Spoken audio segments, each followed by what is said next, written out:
কি অবস্থা কোন এমনি করে সব দেখতে তালা মানান ভিতরে কি হইতাছে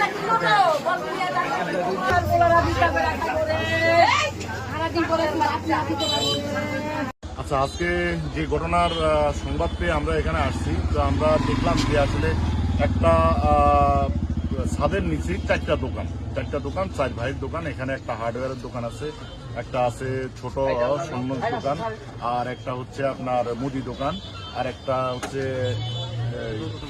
অটো মুদি দোকান।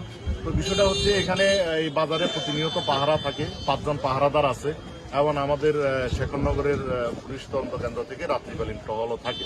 তো আমরা যেটা ঘটনাস্থলটা পরিদর্শন করে যেটা দেখলাম, এটা হচ্ছে উপরের টিনের চালটা কেটে চোরেরা পরিকল্পিতভাবে তারা জানে যে এখানে কোথায় কি আছে, টিনের চাল কেটে ভিতরে ঢুকে আপনার ওই যে মুদি দোকান থেকে কিছু টাকা পয়সা নিচ্ছে, এবং স্বর্ণের যে দোকানটা আছে, আমরা কথা বলছি ওনার সাথে, স্বর্ণের দোকান থেকে 6 থেকে 7 আনা স্বর্ণ, এবং ওনার ভাষ্য মতে 70 থেকে 80 ভরি রূপা, আর 30-35 হাজার টাকা সম্ভবত এরকম এগুলি নিচ্ছে। এবং এই চোরেরা আবার এই যে পথে ঢুকছে ওই পথেই তালের উপর দিয়ে বের হয়ে গেছে, এবং কোনো তালা ভাঙে নাই, বাহির থেকে গেট ঠিকই আছে, এবং কোনো মানুষজন দোকানে ছিল না।